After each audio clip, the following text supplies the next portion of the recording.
다음 중 선거제도에 대한 설명으로 옳지 않은 것을 모두 고르시오. 공직선거법이 소선거구제의 다수대표제를 규정하여 한 명 뽑는 거 있잖아요. 다수의 사표가 발생할 수 있는 여지가 있다면 헌법상 요구된 선거의 대표성이나 헌법상 요구된 국민 주권 원리를 침해하는 것이다. 지금 하고 있는데? 지금 우리가 하고 있는 게 소선거구제 다수대표제잖아요. 국회의원 선거. 그럼 뭐 이게 국민 주권 원리를 침해하는 것이겠어요? No. 이것만으로는 다수의 사표가 발생하는 여지만으로는 안 된다. 네. 지방자치법에서 규정한 주민투표권은 성질상 선거권, 공무담임권, 국민투표권과는 전혀 다른 것이어서 이를 법률이 보장하는 참정권이라고 할 수 있을지언정 헌법이 보장하는 참정권이라고 할 수는 없다. 맞는 말이에요. 지금 보세요. 투표권. 여러분들 그거 아세요? 선거권하고 투표권, 국민투표권, 국민 그때는 주민은 지방, 국민은 공직선거법 그 선거하고 국민투표 그거랑 관련된 거죠. 전체 나라. 지방자치법에서 규정한 주민 투표권을 말하고 있어요. 주민 선거권이 아니에요. 네, 지방자치 의회 의원 선거권, 지방자치단체 장 선거권이 아니라 투표권이에요. 주민 투표권. 네, 요거는 국민 투표권 헌법상 권리죠. 공무담임권 헌법상 권리죠. 선거권 헌법상 권리예요. 그것과는 전혀 다르죠. 네, 주민의 자치 사무를 할 수 있는지 아닌지에 대한 거잖아요. 그러니까 법률에서 뭐 헌법에서 이거 하라고 한 적이 없어요. 주민 투표권을 해줘라라고 얘기를 한 적이 없어요. 그래서 법률에 와서야 비로소 보장하는 참정권일 뿐이지 헌법이 보장하는 참정권이라고 할 수 없다. 맞는 말이에요. 요거 관련해 가지고 우리 판례를 보면은 우리 지방자치단체의 장을 뽑는 선거권 있잖아요. 그거 헌법상 권리라고 하고 있죠. 또 왜 그러냐 하면은 우리 헌법에 지방자치단체 장에 대해서 선출 방법 있잖아요. 특별히 정하지 않아요. 그 법률로 정하라고 했단 말이에요. 지방자치 제도는 제도 보장이에요. 제도적으로 지방자치단체를 없애면 안 돼요. 근데 거기에 뭐라고 써있냐? 헌법에 지방자치단체에 지방의회를 두게 돼 있어요. 그러면 그 의회 의원은 어떻게 뽑아야 돼? 그럼 그 선거권은 무조건 존재하는 거죠. 근데 지방자치단체 장을 어떻게 뽑을지에 대해서는 안 써있어요. 법률이 정한다. 그러니까 오래도록 지방의회 의원 선거권은 헌법상 선거권인데 지방자치단체 장 선거권은 법률이 정해야 비로소 만들어진 거 아니냐라고 해가지고 그런 의문이 제기됐는데 헌법재판소가 아니야. 그거 뭐 지방자치단체 장 선거권하고 지방의회 의원 선거권하고 둘 다 헌법상 보장하는 선거권이야라는 결정을 했단 말이에요. 근데 여러분들이 왜 헷갈리냐? 그 전에 외국인이 지방자치법에서 규정한 주민으로서의 선거권을 가지잖아요.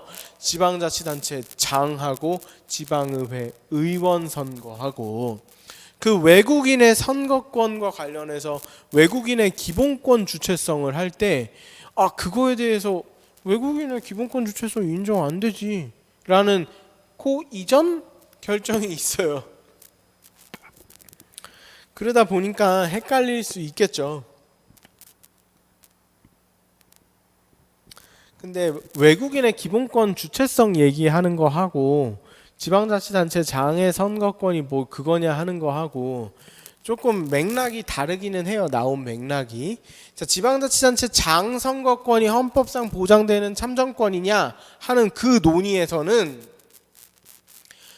지방의회 의원 선거권, 지방자치단체 장 선거권을 굳이 차별해서 어느 것은 헌법상 보장된 참정권이고 어느 것은 법률이 규정하는 참정권이다라고 나눌 이유가 없다라는 취지에서 헌법재판소가 둘 다 헌법상 보장하는 참정권이라고 이야기를 한 겁니다. 거기서의 취지는 지방의회 의원 선거권과 뭐 지방자치단체장의 선거권은 둘 다 선거권이다.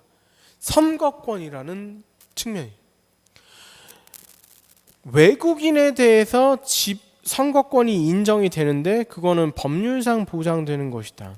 어떤 권리가 두 개로 쪼개진다, 두 개의 속성을 갖는다, 어차피 같이 하는 거 아니냐, 이런 의미에서 저는 그게 이제 그 앞에 판례가 옛날에 외국인이 지방자치단체에서 지방의회 의원 선거하고 지방자치단체 장 선거하는 거는 그 헌법상 보장된 기본권이라고 볼 수 없어 라고 헌재가 이야기를 명시적으로 한 건 아니고 그게 국회직 8급에 나왔던 문제예요. 네.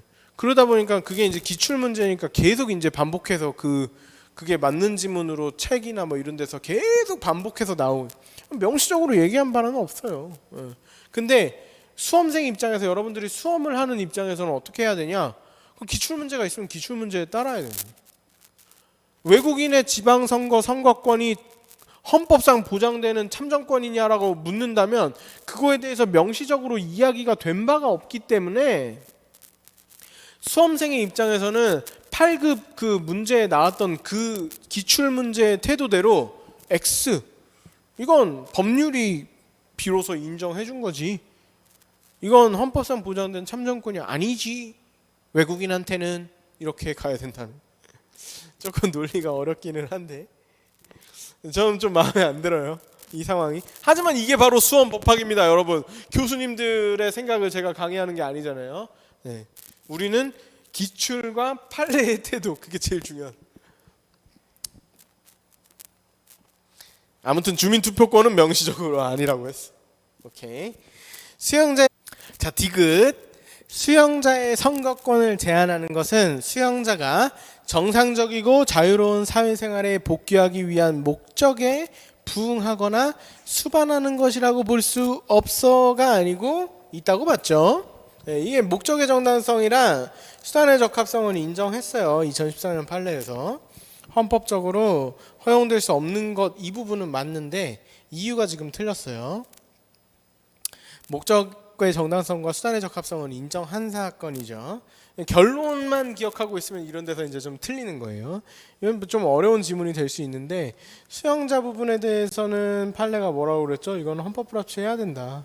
여러 가지로 다양한 뭐 결론을 내려서 최소 침해할 수 있는 방법을 생각해 봐야 된다.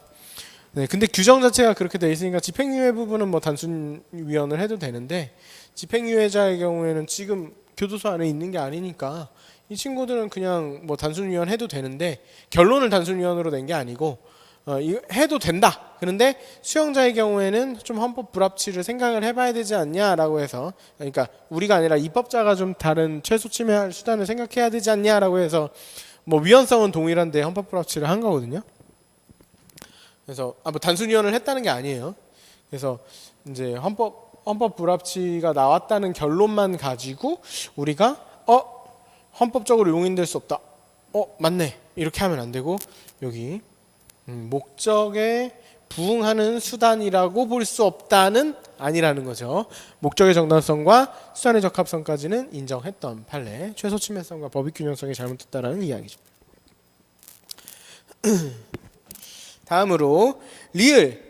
현행 공직선거법상 투표를 마친 선거인에게 국공립 유료시설의 이용료를 면제 할인하는 것 허용. 조문이 있어요, 아예.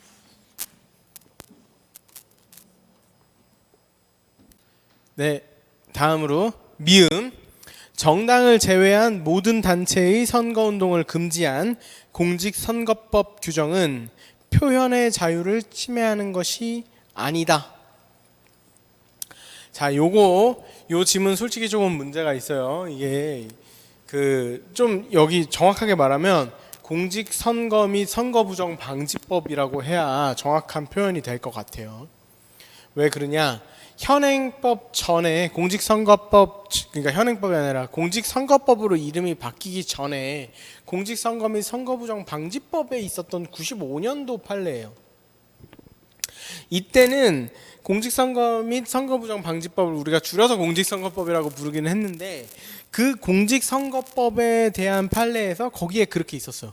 단체는 아무튼 선거운동을 못한다라는 내용이 들어있었어요. 그래서 그게 그래 표현의 자유를 침해하는 것이다 아니다 라는 판례가 나온 거예요. 근데 그 뒤에 법이 바뀌어요. 법이 그 뒤에 어떻게 바뀌냐, 그 밑에 하나가 추가돼. 단 뭐 노동조합법에 노동조합 노노법이라고 부르는 거 있잖아요. 노사관계 뭐 조정에 관한 법률인가 그거. 그 노노법에 따른 노동조합은 할 수 있다 이런 그 단서가 딱 들어가고요. 그 다음에 그 노동법 부분이 싹 들어가고 그 노동조합 부분이 들어가고 그 다음에는 아예 법이 다 할 수 있다로 바뀌어요. 그러면서 대신에 뭐 국가, 지방자치단체, 뭐 종친회 이런 거는 할 수 없다 이렇게 바뀝니다. 그래서 현행법에 따르면은 정당을 제외한 모든 단체의 선거운동을 금지한 적이 없어요. 그래서 이 지문은 솔직히 말해서 다시 출제될 가능성이 없지 않나라고 생각을 합니다. 근데 이게 이제 기출문제에 있다 보니까 너무 반복적으로 많이 나와서 수험생들이 헷갈릴까봐 제가 이걸 계속 설명하느라고 넣어놓는 거예요. 무슨 말인지 아시겠죠? 자, 표현의 자유를 침해하는 것이 아니다. 맞아요. 이 당시에는 그랬어요. 그렇게 판결이 나왔음에도 불구하고 법에서 처음에 노동조합한테 열어줬다가 단 뭐 노노법에 따른 노동조합은 선거운동을 할 수 있는 것처럼 써놨다가 이제는 다 오픈 대신 여기 아래에 있는 애들 안 돼 이렇게 쭉 나오는 거죠.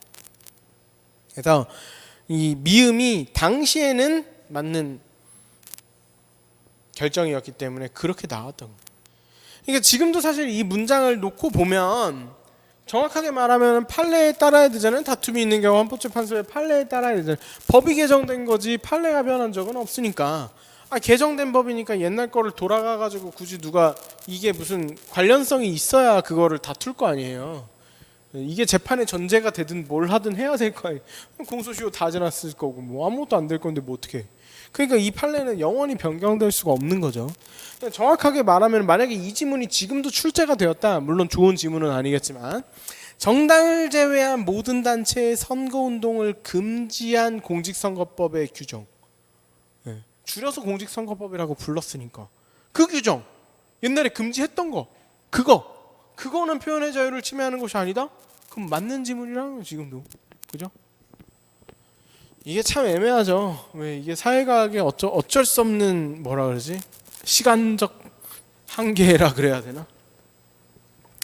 그래서 우리가 참 판례와 그 기출이 되게 명확해 보이지만 이런 지문의 경우에 명확하지 않을 수도 있다. 이 부분을 좀 설명하고 싶었어요.